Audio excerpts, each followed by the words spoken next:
आज की बात। स्वागत। इस समय देश में राजनीतिक सरगर्मियां बड़ी तेज हो गई है। जाहिर सी बात है कि लोकसभा के चुनाव सर पर आ चुके हैं और हर पार्टी में इस बात के लिए बड़ी चिंता बनी हुई है कि उनके कार्यकर्ता, उनके नेता उनकी अपनी पार्टी को छोड़कर किसी दूसरी पार्टी की ओर रुख कर रहे हैं। एक दूसरी चिंता ये भी चल रही है कि पार्टियां अपने चुनावी गठबंधन के भी मूड में है और ऐसे में ये जो गठबंधन की बात भारतीय राजनीति में आती है तो इसके लिए एक बड़ा ही महत्वपूर्ण नाम भारत की राजनीति से जुड़ता है और वो नाम है बहुजन नायक मान्यवर कांशीराम जी का। बहुजन नायक कांशीराम जी, इनका जन्म हुआ 15 मार्च उनका ये जो जयंती दिवस है। इसी परिप्रेक्ष्य में हम भारतीय राजनीति का जो वर्तमान परिप्रेक्ष्य है इसी के समझ में इस बात को आपके पास पहुंचाने की कोशिश कर रहे हैं कि बहुजन नायक कांशीराम जी के होने का अर्थ क्या था और उनके नहीं होने का अर्थ क्या है। लेकिन बहुजन नायक मान्यवर कांशीराम जी ने जो कुछ कार्य किया है, दरअसल भारतीय राजनीति का उन्होंने व्याकरण ही बदल दिया। ये राजनीतिक विशेषज्ञ कहते हैं। नई शब्दावली भारतीय राजनीति में वे लेकर आए। पंजाब में जन्म हुआ था उनका, बीएससी तक पढ़ाई की। बड़ा सादा जीवन बिताने वाले कांशीराम जी एक बात और भी बताते हैं कि कांशीराम जी राजनीति में एक सफल प्रयोग करके चले गए। उन्होंने जो प्रयोग किया वो बड़ा सफल प्रयोग रहा, लेकिन उनकी प्रेरणा में जैसे पेरियार आते हैं, ज्योतिबा फूले आते हैं, बाबा साहेब डॉक्टर अम्बेडकर आते हैं, परिवर्तनवादी विचारों के नायकों की एक बड़ी फहरिस्त है। आजकल ये जो राजनीतिक पार्टियों के बैनरों पर बिल्कुल ऊपर के हिस्से में बहुत सारे महापुरुषों के प्रतिमाएं, उनके चेहरे, उनके तैलचित्र दिखाई देते हैं। ये परंपरा दरअसल राजनीतिक परिप्रेक्ष्य में मान्यवर कांशीराम जी लेकर आए। उन्होंने ही उनके बैनर पर इन महापुरुषों के ऐसे एक लाइन से फोटो छापने की परंपरा लेकर आए। एक और परंपरा भारतीय राजनीति में मान्यवर कांशीराम जी लेकर आए, वो दीवारों पर स्लोगन लिखने वाली। भारतीय राजनीति में बड़े अलग अलग प्रयोग उन्होंने किए। बेशक इसमें कोई शक नहीं है कि मान्यवर कांशीराम जी ये बाबा साहेब डॉक्टर अम्बेडकर जितने बहुत चिंतनशील व्यक्ति नहीं थे। ये उन्होंने कभी नहीं कहा कि वे बहुत बड़े चिंतक हैं, लेकिन बाबा साहेब से उन्होंने जो कुछ सीखा वो कई बार उन्होंने ये कहा कि उन्होंने केवल एनिहिलेशन ऑफ कास्ट पढ़ा बाबा साहेब डॉक्टर अम्बेडकर का और अपने काम में जुट गए। उन्होंने संगठनों के नाम भी बड़े प्रायोगिक तौर पर रखे, जैसे कि BAMCEF, backward and minorities employees federation जो है, employees minorities communities employees federation.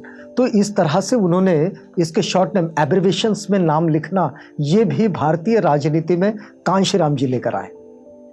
एक और उनका संगठन रहा दलित शोषित समाज संघर्ष समिति, नाम दिया उसको DS4। तो इस तरह से वे नाम देते चले। उन्होंने बुद्धिस्ट रिसर्च सेंटर की स्थापना की, BRC के नाम से उसे जानते हैं। तो कांशीराम जी का राजनीति में जो अलग अलग तरह का प्रयोग रहा, ये प्रयोग वास्तव में बहुत थोड़े समय में सफल भी हुआ। लेकिन जो लोग भारतीय राजनीति का अभ्यास करते हैं, उस भारतीय राजनीति के अभ्यास में जो उत्तर भारत में हमें एक शब्दावली दिखाई देती है, राजनीतिक शब्दावली, और ये राजनीतिक शब्दावली गैर ब्राह्मणवाद वाली जो शब्दावली है, ये शब्दावली गढ़ने का काम ये मान्यवर कांशीराम जी ने किया है। फॉर्मूला ही दिया उन्होंने 15% और 85%। और ये जो 85% है, इसे नाम दिया उन्होंने बहुजन समाज। इस बहुजन समाज के साथ और इसकी संकल्पना के साथ वे आगे बढ़े। बहुत सीधा साधा जीवन आप देखिएगा कि जो अम्बेडकरवादी प्रेरणा के साथ जो लीडरशिप आती है, उस लीडरशिप में एक बात ये जरूर रही है कि वे बाबा साहेब डॉक्टर अंबेडकर जैसे ही रहने की भी कोशिश करते हैं, उनके जैसे दिखने की कोशिश करते हैं, सूट बूट कोट टाई में रहने की कोशिश करते हैं, लेकिन कांशीराम जी का अपना एक तरीका रहा कि उन्होंने बिल्कुल सीधी साधी अपनी पोशाक रखी और सीधी साधी उनकी बोली रही। जैसे राजनीति में बहुत अलग अलग तरह की भाषाएं होती हैं, लेकिन कांशीराम जी ने जिस भाषा का इस्तेमाल किया वो एक सदुक्कड़ी भाषा मानी जाए, जो साधु संतों की भाषा होती है। और उन्होंने अपने राजनीतिक व्यक्तित्व को भी वैसे ही सामने रखा, जैसे कि उन्होंने अपने घर को छोड़ दिया, परिवार को छोड़ दिया, विवाह नहीं किया, अविवाहित रहे, अपने नाम पर कोई बैंक बैलेंस नहीं, अपने नाम पर कोई अकाउंट नहीं। ये जो साधु संतों वाली जो परंपरा होती है, इस परंपरा का निर्वहन करने में दरअसल एक आदर्श राजनेता के रूप में वो इस सेगमेंट में तो खड़े हो सके। तो ये कांशीराम जी का एक खास व्यक्तित्व रहा। लेकिन कांशीराम जी ने अपनी बात उस वक्त में शुरू की जिस वक्त में मंडल के नाम पर एक बड़ा ही जागरण चल रहा था, और इस जागरण में बहुजन समाज पार्टी का जो मंडल है वो इस स्लोगन के साथ आगे बढ़ा कि जिसकी जितनी संख्या भारी उसकी उतनी भागीदारी। यानी बीएसपी के निर्माण में जब 1984 में मान्यवर कांशीराम जी ने बीएसपी का निर्माण किया तो उनके सामने बिल्कुल स्पष्ट विचार था, और वो विचार ये था कि प्रतिनिधित्व की राजनीति करनी है। ये राजनीति कोई और दूसरी नहीं, और इसलिए उन्होंने कई बार जातियों को उभार कर बताए कि इस जाति के इतने लोग, इस जाति के इतने लोग, इस जाति के इतने लोग। तो फिर ये जो इतनी सारी जातियां हैं, इन जातियों का प्रतिनिधित्व किधर है? लोकतंत्र का एक दूसरा मायना ये भी होता है कि उसमें सबका प्रतिनिधित्व, सबकी भागीदारी है भी या नहीं। कांशीराम जी ने इस बात को उभार कर राजनीति के पटल पर खड़ा किया, और राजनीति के पटल पर जब कांशीराम जी ने इस बात को खड़ा किए तो इसे सफल भी करके बताए।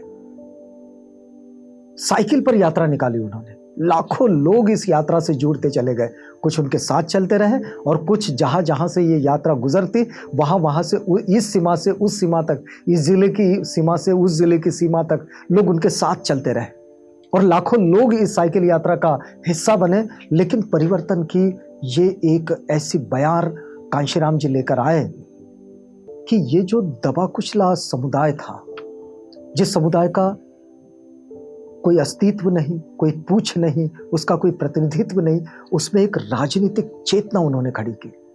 यानी अब हम दूसरे शब्दों में इस बात को समझिएगा कि बाबा साहेब डॉक्टर अंबेडकर ने भारतीय संविधान के जरिए जो सर्व समावेशकता की जो बात रखी, उसे ही मतलब समानता, स्वतंत्रता, बंधुत्व, सामाजिक न्याय, मनुष्य की गरिमा, समान अवसर, ये सारी जो चीजें हैं, इनको जो भारतीय संविधान में बाबा साहेब डॉक्टर अंबेडकर ने रखे, बहुजन नायक कांशीराम जी ने इन्हें जमीन पर उतारने की कोशिश की, और बहुत थोड़े समय में उन्होंने सफलता हासिल की। अब ये बात हम तो नहीं बता पाएंगे, और इस सवाल का जवाब देना भी बड़ा मुश्किल काम है कि उन्होंने अपनी बीमारी और अपनी मृत्यु से बहुत पहले, राजनीति में अक्सर ऐसा होता नहीं है, लेकिन उन्होंने अपनी बीमारी से और अपनी मौत से भी बहुत पहले अपने राजनीतिक उत्तराधिकारी की घोषणा कर दी, और बहन को मायावती जी को अपना राजनीतिक उत्तराधिकारी घोषित कर दिया। कांशीराम जी की राजनीतिक जो परंपरा है उसे बीएसपी के अध्यक्ष के रूप में मायावती जी उसे आगे बढ़ाती रही, अब भी बढ़ा रही है। लेकिन कांशीराम जी ने अपने बलबूते लड़ने वाली जो बात और अपने बलबूते शासन सत्ता में जाने वाला जो विश्वास है, जो दबे कुचले समुदायों में पैदा किया, वो विश्वास आज भी राजनीतिक पटल पर बड़ी ताकत से काम कर रहा है। और इसका जो प्रतिबिंब है, वो प्रतिबिंब हम पूरे देश में देखते हैं, किसी एक जगह में नहीं। उत्तर भारत में तो ये दिखाई देता ही है, लेकिन उत्तर भारत के बाहर भी, क्योंकि दक्षिण भारत में ये परंपरा बहुत पहले शुरू हो चुकी थी। कांशीराम जी इस परंपरा में बाद में जुड़ते हैं, लेकिन जब वे जुड़ते हैं तो वे उत्तर भारत, दक्षिण भारत, मध्य भारत, उत्तर पूर्वी भारत, सबको, पश्चिमी भारत, सबको एक साथ जोड़ देते हैं, और इन सब में राजनीतिक चेतना खड़ी करते हैं उस समुदाय में जो समुदाय सदियों से दबा कुचला समुदाय है, और इसे इकट्ठा करके उसे एक बड़ा चैतन्यशील नाम देते हैं, और ये चैतन्यशील नाम है बहुजन समाज। जिससे ये जो छोटा छोटा छोटा छोटा समूह है, इस समूह को ये विश्वास पैदा होता है कि नहीं, हम बहुजन हैं, और इस बहुजन की जो बात है उस बात को कांशीराम जी आगे बढ़ाते हैं। तो भारतीय राजनीति को ये जो नए आयाम उन्होंने दिए कांशीराम जी ने, ये आयाम दरअसल अपने आप में बड़े ही महत्वपूर्ण है। बहुजन नायक कांशीराम जी जब बहुजन समाज पार्टी की स्थापना करते हैं तो एक बात उनके इस पूरे राजनीतिक मार्गक्रमण में दिखाई देती है, और वो बात यह है कि अपने हकों के लिए लड़ना होगा।